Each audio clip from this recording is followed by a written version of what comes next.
কোন ব্যক্তি যদি আল্লাহর রাস্তায় হজ করার নিয়তে বের হয়, এই ব্যক্তি মনে করেন আমাদের দেশের কেউ হজের নিয়তে বের হলো, কোন ব্যক্তি যদি ঘর থেকে আল্লাহর ঘর মসজিদের উদ্দেশ্যে রওনা করে, কোন ব্যক্তি যদি আল্লাহর রাস্তায় জিহাদ করার উদ্দেশ্যে বের হয়, ব্যক্তি আল্লাহর জিম্মায় থাকে। বলেন কয় ব্যক্তি?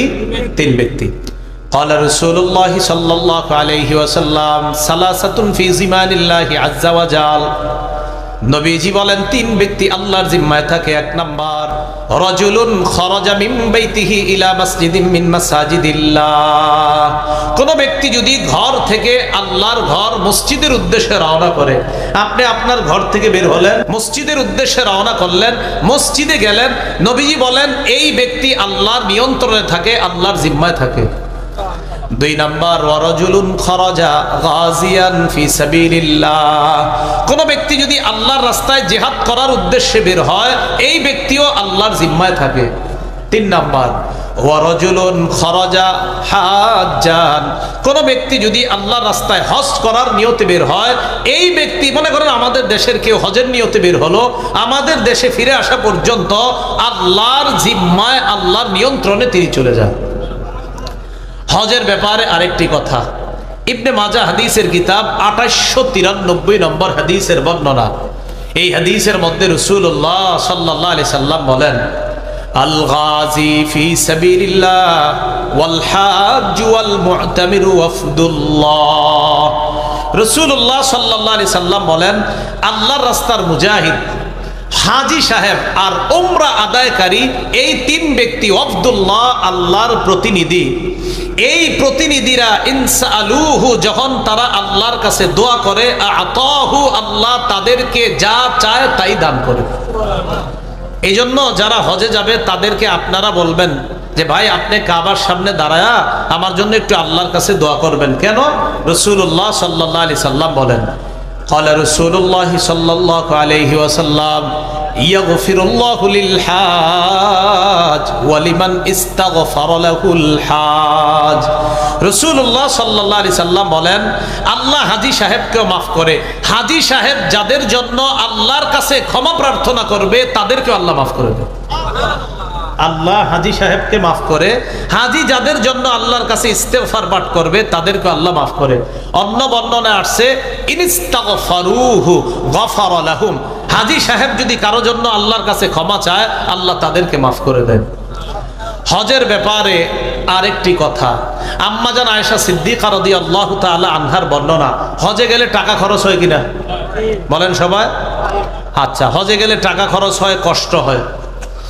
আম্মাজান আয়েশা সিদ্দিকা রাদিয়াল্লাহু তাআলা আনহার বর্ণনা, তিনি বলেন, ইন্নালাকা মিনাল আজরি, তুমি ওই পরিমাণ সওয়াব পাইবা, তুমি ওই পরিমাণ সওয়াব পাইবা আলা কদরি নাসাবিকা ওয়া নাফাকাতিকা।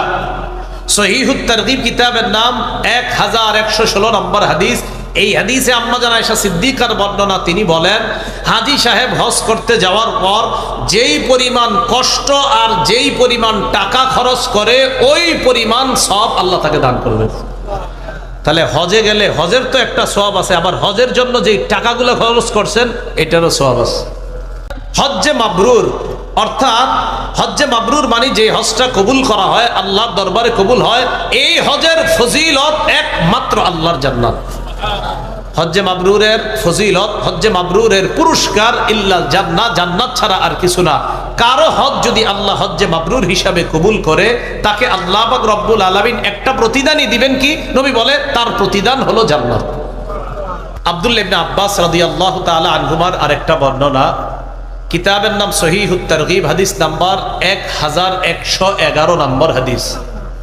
আর আব্দুল্লাহ ইবনে আব্বাস রাদিয়াল্লাহু তাআলা আনহুমা, তাআজ্জালু ইলাল হজ্জ ইয়ানি আল ফরিদা, তোমরা তাড়াতাড়ি হজ করো, অর্থাৎ ফরজ হজ তোমরা তাড়াতাড়ি আদায় করো। যাদেরকে সামর্থ্য দিয়েছে, সামর্থ্যবানরা যেন দ্রুত হজ আদায় করতে পারে, আল্লাহ তৌফিক দান করেন। হজের ব্যাপারে চতুর্থ কথা, আল্লাহ আপনারে হজের সামর্থ্য দিছে, দেওয়ার পর 1 বছর যান নাই, পরের বছরও যান নাই, তৃতীয় বছর যান নাই, চতুর্থ বছর যান নাই, পঞ্চম বছর যান নাই। কয় বছর হলো মোট? এই কয় বছর হলো? 5 বছর।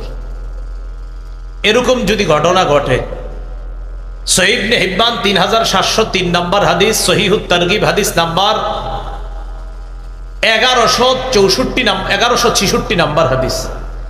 এই হাদিসের মধ্যে রাসূলুল্লাহ সাল্লাল্লাহু আলাইহি সাল্লাম বলেন, হাদিসের বর্ণনাকারী আবু সাঈদ খুদরি রাদিয়াল্লাহু তাআলা তিনি বলেন, আল্লাহ রাসূল বলেছেন, আল্লাহ বলেন, মানে হাদিসটা হাদিসে কুদসি। আল্লাহ পাক রব্বুল আলামিন বলেন, ইন্না আবদান ক্বাদ সাহহাতু লাহু জিসমা, আমার এক বান্দা তার শরীরটা আমি সুস্থ রাখছি, এক বান্দার শরীর আমি সুস্থ রাখছি মাশাআল্লাহ।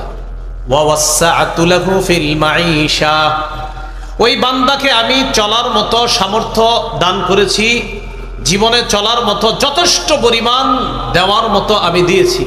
আমি তার শরীরটাও সুস্থ রাখছি, আমি তাকে অনেক সম্পত্তিও দান করেছি। ইয়ামজি আলাইহি খামসাতু আওয়াম, এভাবে তার জীবনে 5টা বছর অতিবাহিত হয়ে গেছে। লা ইয়াফিদু ইলাইয়া, এরপরেও আমার কাছে আসে না, আমার কাছে আসে না। এক ব্যক্তির শরীর সুস্থ রাখলাম, তাকে আমি যথেষ্ট ভরণ পোষণ সহ আরো অনেক টাকা পয়সা দিলাম, সে আমার কাছে আসে না, 5 বছর হয়ে গেছে। লামাহরুম, আল্লাহ বলেন সে বঞ্চিত হয়ে যেতে পারে, মানে মাহরুম হয়ে যেতে পারে। 1 বার 2 বার 3 বার 5 বার এরকম মিস করছে, লামাহরুম কয় সে বঞ্চিত, আল্লাহ তাকে বঞ্চিত বলে ফেলছেন। আল্লাহ না করেন, আল্লাহ না করেন। যদি এরকম হয় যে আল্লাহ আপনাকে আর তৌফিকই না দেন, তো আল্লাহ বললেন সম্পত্তি দিলাম 1 বার 2 বার 3 বার 4 বার 5 বার হয়ে গেল, আমার কাছে আসে না, লামাহরুম, সে বঞ্চিত। আল্লাহ আমাদেরকে হেফাজত করেন। হজের ব্যাপারে পঞ্চম কথা, আব্দুল্লাহ ইবনে ওমর রাদিয়াল্লাহু তাআলা আনহুমার বর্ণনা, সহিহ ইবনে খুজাইমা একটা কিতাব আছে, এই কিতাবের 2506 নম্বর হাদিস। আব্দুল্লাহ ইবনে ওমর রাদিয়াল্লাহু তাআলা আনহুমা বলেন, ইস্তামতিউ বিহাদাল বাইত, আব্দুল্লাহ ইবনে ওমর বলেন, তোমরা হজ উমরার মাধ্যমে এই ঘরের বরকত অর্জন করো। সুবহানাল্লাহ। পরে কি বলে দেখেন, কদ হুদিমা মাররাতাইন, কাবা 2 বার ধ্বংস করা হয়েছে। ওয়া ইউরফাউ ফিস সালিসা, কাবা যদি আবার ধ্বংস করা হয় তখন কিন্তু কাবা উঠিয়ে নেওয়া হবে, আর কাবা আসবে না, হজও করতে পারবা না।